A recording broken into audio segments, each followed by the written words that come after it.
What do true crime documentaries, Chrissy Teigen, and The Garbage Bell have in common? They all tie into True Crime Obsessed. In this part 3 of Why We Love True Crime, Lindsay Boyd and Nathan Spell are joined by hosts Patrick Hinds and Gillian Pensavalle as we discuss the how, the why, and the humor behind True Crime Obsessed. So let's get started. That's the great thing about stamps.com. They grow with you.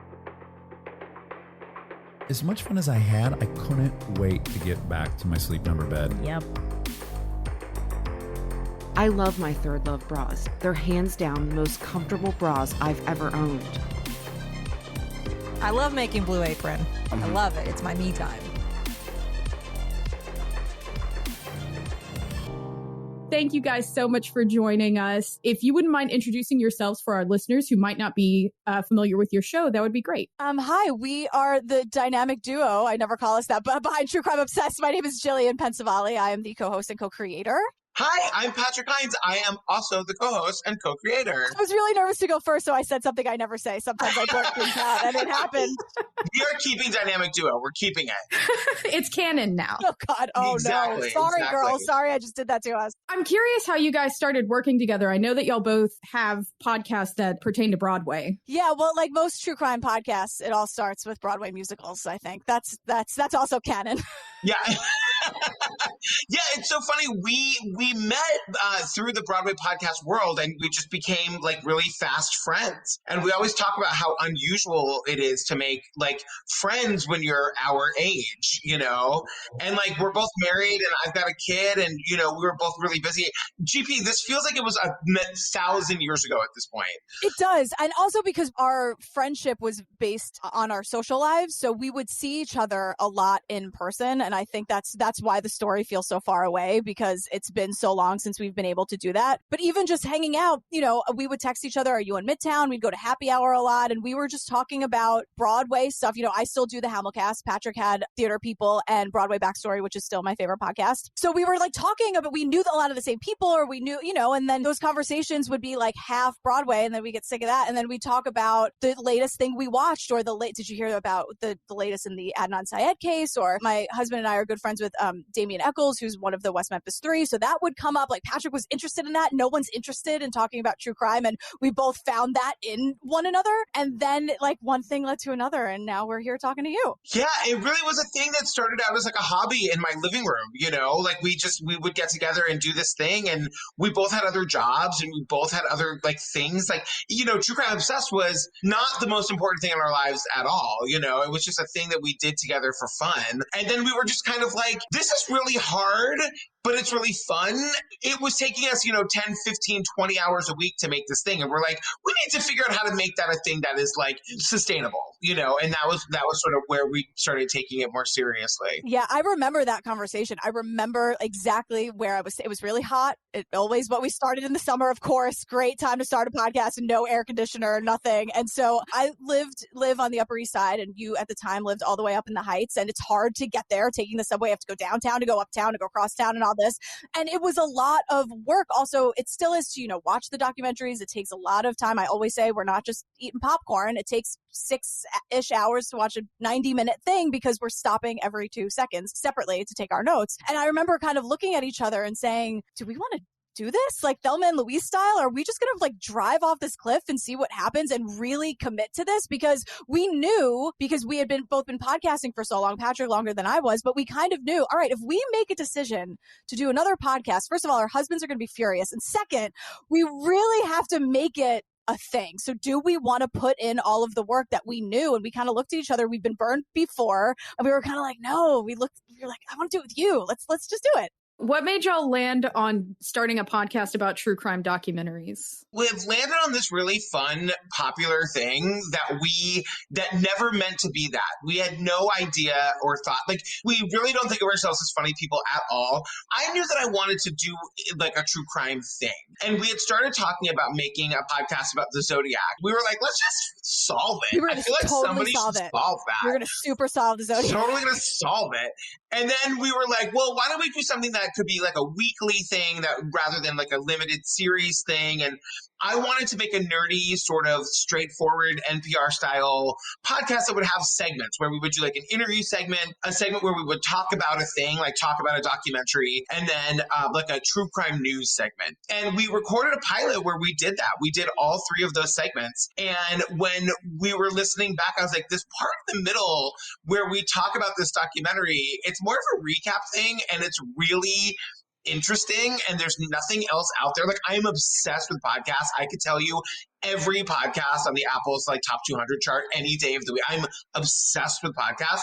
And I was like, there's nothing else out there that's like this. Like, is this the thing? And it was a big leap because I really didn't want to make that. I really wanted to make a nerdy, quiet, straightforward, highbrow thing. And here we are making this trash. And the thing is, true, and the end. That's the name of it. And here we are making this trash, the Gillian and Patrick story. But the first several episodes of True Crime Obsessed are not last week's episode. Like, not even close. I always say it sounds like we're trying not to disturb the person in the next room. And we finally, the reason I love making the show so much is, one, I feel like we both consider it therapy for ourselves to be able to say these things and have these feelings, because we have a lot of feelings. I'm mostly ragey. And, you know, it's like we get to get all of this out, and we just sort of, I always quote Patrick, like, we just let it become what it was supposed to be. And that happens with a lot of creative things a lot of the time. And I think sometimes people have this idea in their heads, like it's going to be this highbrow 3-segment thing or whatever their thing is. And thankfully, Patrick was willing to say, well, let's see what it's going to be. And we just grew into this absolute madness that truly is nothing like the first couple episodes. That's why I think it was for our 100th episode, we redid the documentary we covered for our first episode, which was The Imposter. And I can't even listen to those early episodes because it's like, who are these people? And we weren't, we make a recap podcast. That's what True Crime Obsessed is. And our first episode where we did The Imposter, we were not recapping it. Like, we were sort of just like talking about it, Yeah. And it's sort of like you can hear the evolution of like, oh, we should play the trailer for the thing before the thing so people know what it's about, like that doesn't come in until episode 10 or 11. And sort of like we were just, thank God we had no idea what we were doing, Totally. I'm curious about what stories y'all decide to tell, like which documentaries you decide to watch, because two of my favorites that y'all did actually didn't strike me as true crime, and that's Action Park and Jesus Camp. Those are my two favorites. They had me rolling. So I'm wondering which ones y'all decided. How do you pick those? We really try to like pay attention to the numbers. Like, we try to like look at our highest downloaded episodes are, you guys, I was listening to, I'm like editing our one for this week now. And I'm like, in this episode, I'm like, we are part of the problem. Like, I totally understand that we're part of the problem. But like, people want murder, and like, so that those are the ones we try to we try to find the most, because those are the ones that people respond to the most. But we were pretty clear from the beginning that like, if we found a documentary, like a nonfiction documentary that was interesting to us and didn't necessarily fall into a strict true crime category, we were going to do that, And so like, that's where Action Park or Grizzly Man or Jesus Camp, I mean, although Gillian is very clear that Jesus Camp really is true crime. Because it's child abuse. Like, I will stand by that 100%. Class Action Park, totally. There were lawsuits filed. And that's the thing, too. I see this a lot in our Facebook group that has like 35,000 people in it. Sometimes they'll say things like, well, Class Action Park isn't really true crime. And there's someone in the comments like, don't hate me, but true crime is more than murder. Okay, bye. Like, and and I agree with that. And we also need that for our mental health. Like, I can only talk about like rape and murder and animal abuse. Like, give me an art heist. Give me like the mob. And I know the mob is garbage. I know they cause a lot of pain physically and emotionally and mentally, but give me like a McMillions, right? Like, get like that just is as a palate cleanser for us. And it is true crime. And the listeners can even hear us approaching it in a different way because it is true crime. I know there's a lot of paperwork involved with the FBI, but like, we need a break from the goriness of it too.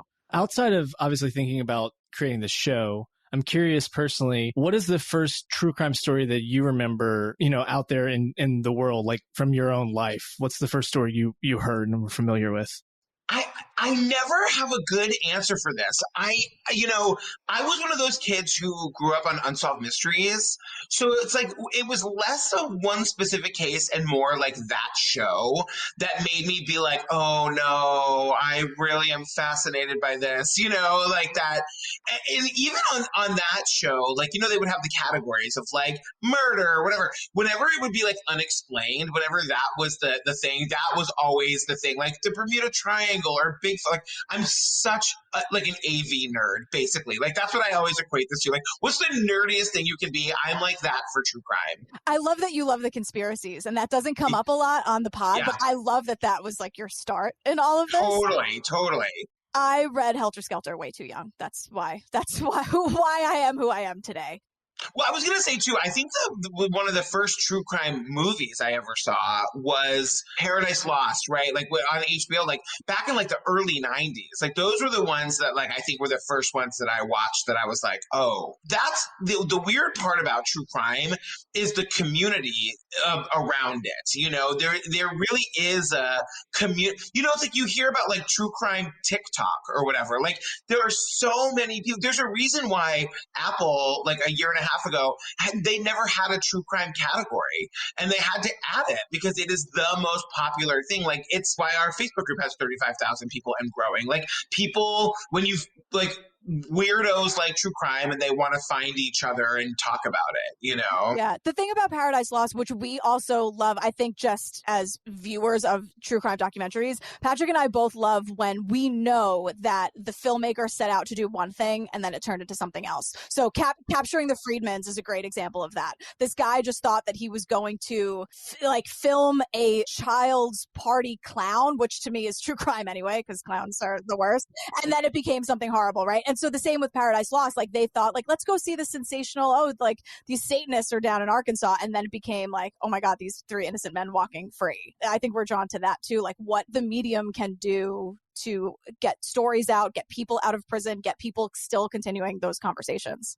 Do you think that there is like one aspect of this that people are fascinated with? Because I think obviously the show title, True Crime Obsessed, and the fact that there is this obsession, all of us here are fans. Y'all are obviously obsessed. You've got fans that are obsessed. What is it that draws people to true crime? Like, why are we so obsessed with it? I really think that like I've always struggled with how to answer this question, because I really think that people are drawn to true crime because it's something that can happen to any of us. Like, all of these stories are about regular people that something just terrible happens to, and oftentimes for no reason. Like these people get murdered or people get kidnapped or people, something terrible happens, and it just could be any of us. So there is an element of like wanting to understand it. I also think, too, that true crime inherently is good storytelling. It's just a really good, beginning, middle, and an end. Or like if you don't know what happened, it just ends on a cliffhanger. Like I think there is real, true intrigue in these stories. Yeah, and I think it's a way for people to talk about their own fears. So instead of saying, I don't want to get snatched when I'm on, changing my tire on I-10, right? Like, so I'm going to be prepared. So instead of talking about that fear, which I know as a woman I live with all the time, like walking down the street at night, like that would be fun if I could do that without having all of these like weird protection things around me, like not being on my phone, no headphones. But I think it's a way to talk about it and have it not be about yourself. So when you're saying, I watched this documentary and wasn't that so scary, and sort of being able to engage in this fear that you have and still have it be a little removed from you. And I think that what Patrick and I do and try very hard to do is also not take away from the story that happened to a real person or real people. So that's where our sadness and rage and anger comes in, because this is a real story. These aren't characters. These are real people. It's true crime. So to live in that fear of talking about how sad it is or how mad it makes you and the corrupt police or the bad lawyers or whatever, and kind of working through that. And that's why I say it's therapy. Also feeling like, okay, well, I'm not like talking about myself and my own fears. I'm sort of projecting it and deflecting it, but also like taking it on at the same time. It's a very odd balance. What does the process look like for you guys? How much time do you spend on each episode preparing? I know obviously if it's a docuseries, it's hours long. You have to watch it, but then you mentioned that you're stopping constantly. So what's the total workload for a single subject? It's a lot. I mean, for me, I try to watch the thing all the way through one time without stopping, and then I'll go back and take my notes on it. I mean, it typically takes me an hour to get through every 20 minutes during taking my notes. So like if something is like an hour and a half long, I can't do that math, but it's several hours. And then the recording of it is another 3 or 4 hours. And then the editing of it, it's like a full 40-hour week to do one episode. And and luckily now we've been able to, we've been successful enough that we've been able to bring people in. So we have editors that work with us now. But it's a ton of work. I mean, that was the thing in the beginning that was so surprising was I won't speak for Gillian on this front, but for me, I didn't necessarily have the technical skill to make the thing that I wanted it. Like I didn't have the technical skill to make it be the thing that I wanted it to be, but I had to develop that very quickly in order to be able to put the thing out in the world. And so, in learning how to make these episodes, like that was the thing in the beginning where we're like, this is not a hobby. It was never a thing that took us an hour or two a week to make. It was always a thing that took us 20 or 30 hours a week to make, Yeah, even before that conversation of like, what are we doing here? Are we going to do this for 30, 40 hours a week? And what else? Because I do relate to that, not with this podcast, but with other creative, the Hamilcast or other, web series I've done where it's like, oh, I want to make a web series. I don't know what I'm doing, but I'll figure it out. I'm a person who learns by doing. I think that's why it worked because Patrick and I felt very kindred in that sense where it's like, well, we want to do something. And just because we don't necessarily know how to do it doesn't mean we can't do it. So we'll do it. We'll just like figure out how to get there together and do the work, to figure it out and make a pilot that no one has ever heard. I think it's gone now forever. It's like you've deleted it. Well, actually, you can kind of find it in pieces. From our pilot episode, we did The Thing with Imposter, which is our episode 1. And the interview segment was an interview I did with a person in Boston who is a blogger, and her blog is like Cryptid Antiquarian. And she was chronicling these vanishing men, these college-age men who vanish. And rather than like just getting rid of that, I put it up as a blog. So actually our website has a blog and it has one entry, and it's this interview that I did with this person. So you can still hear that there. The other thing too, I think, was that we weren't expecting people to it's not that we weren't expecting people to listen. We just both came from the Broadway world where like we knew what that size audience was. And we knew that was like a hobby size audience, And so when we started like actually seeing ourselves on the podcast charts in league with our podcast heroes, and we're looking at the numbers and we're like, oh my God, like that was when we were like, we have a real opportunity to connect with people and to really do this or not. And we really need to make a decision like right now. Yeah. And we did. Yeah. Yeah, I think you made the right decision. Oh, Yeah. thanks. So I know that earlier you said that you don't think that y'all are funny, but I think that y'all are great at blending humor into your content. But that being said, how do you avoid coming across sounding like you're making fun of victims or making fun of the story? There is literally zero work involved in that. I don't know how to say it other than like we are making a podcast where we're recapping these documentaries. If it's funny to you, then it's a comedy podcast. And I'm so grateful that you think it's funny. Thank you so much. We are really just being sort of a heightened version of ourselves, but we never ever even come close to the line of like making fun of the victim or the crime or whatever. We are just not wired that way. It's not what we're interested in talking about in that way. So like we're super interested in making fun of the person who like knew the documentary crew was coming over and like did not get dressed, The or like dirty didn't clean dishes the in the kitchen. sink. Right. Do the dishes. Like, Oh, yeah. right? You know what I'm saying? It's on the calendar. Come on. Yeah, you signed the release.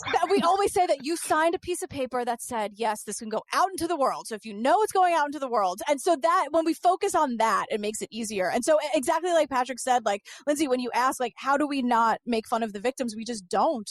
And I think because we want to talk about this, one, to get stories out there, and two, because we're so upset about it, like, which is so funny to say, right? For people who make a comedy podcast, but we're talking about this because we're upset about it in some way. We have feelings about it.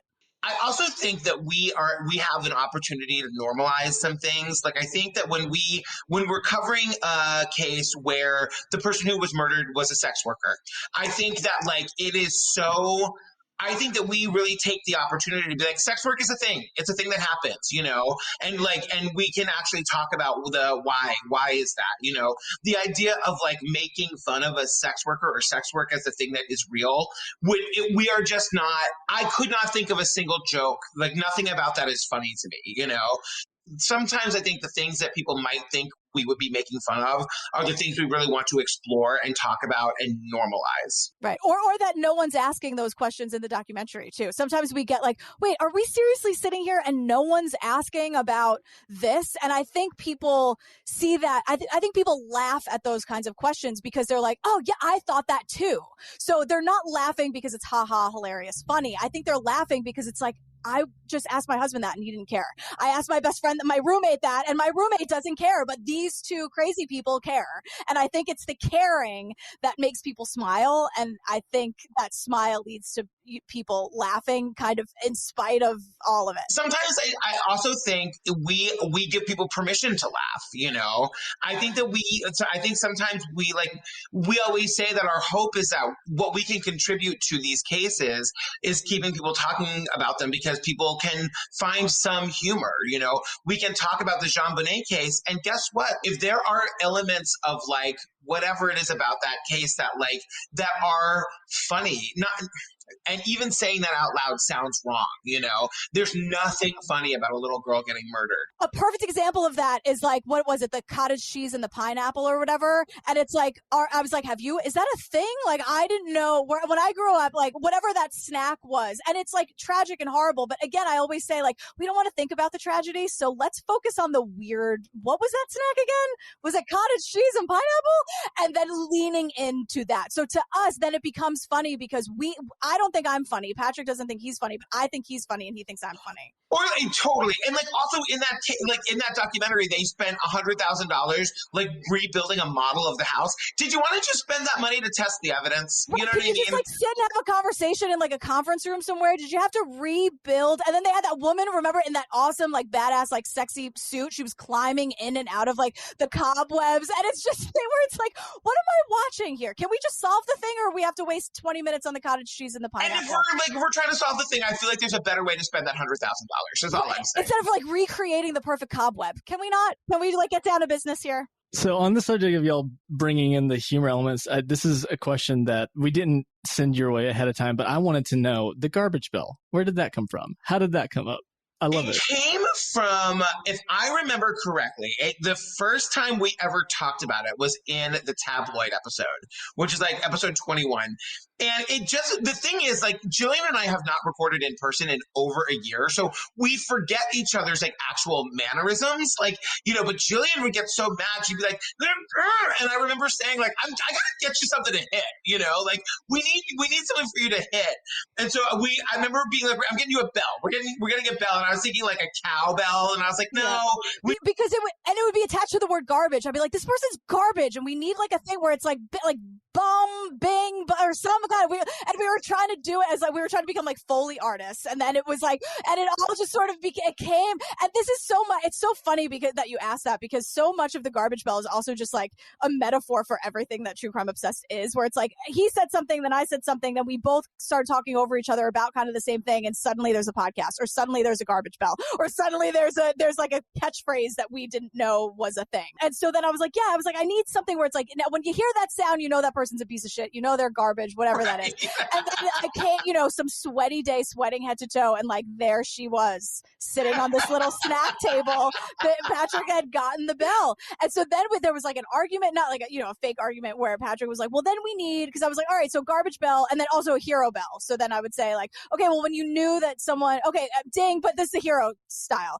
And then I was like, well, maybe there should be a hero harp because that's nicer than a bell. And I was like, no, we're not going to be a morning zoo radio show. And he really wanted the different kind of sounds. And he would you would threaten me. You'd be like, well, I'm going to put in the harp and post. And I'm like, don't you do it. We're not doing that. We're not doing SFX on this thing. We're just not. It's funny too, because people really connected to the garbage bell. I remember when we were doing our live shows in Chicago, we were doing 2 live shows back to back, and we had the garbage bell bell. Like our only set piece is like a garbage. Is like the bell. There'd be like a spotlight on her. Like she got better treatment than either of us ever did. We went backstage in between shows, and one of the house people came back and was like, we're trying to clear the house, but everyone is trying to take pictures with that bell. And we were like, oh my God, the garbage bell is an actual celebrity. Or leaving the bell. Like I have so many of that. Like people just want to give us bells, or they come. Or that like I remember our very first live show we ever did. People were dinging them or saying ding. Yeah. Like they were just saying ding, and we were like, we had to yell at the audience because we were like, we have to be in charge of when we ding the garbage bell, or we're never getting out of here, you guys. That's the gag, right? Everyone's garbage all the time. It's a true crime podcast. Like, selectively here. Well, Patrick and Gillian, I want to be mindful of y'all's time. Thank y'all so much for joining us today, talking with us. It's been a lot of fun. Everyone who's listening, go check out True Crime Obsessed. Check out the Patreon page. Anywhere else that they should check out, guys? We go live on Instagram every Tuesday at noon Eastern time. And very cool. Yeah, True Crime Obsessed podcast. We call it Ladies Who Lunch. We just like chat for half an hour. We just like catch up. And like take questions and stuff. Sometimes Chrissy Teigen comes. Sometimes she's like there in the comments and hanging out. But we talk about the episode that comes out on Tuesday. So we'll just be hanging out. If you enjoyed this episode, be sure to subscribe for updates on future episodes and leave us a comment with your feedback, questions, or ideas for future segments. If you would like more info on Ad Results Media and what we do, please visit us online at adresultsmedia.com. This podcast is an Ad Results Media production.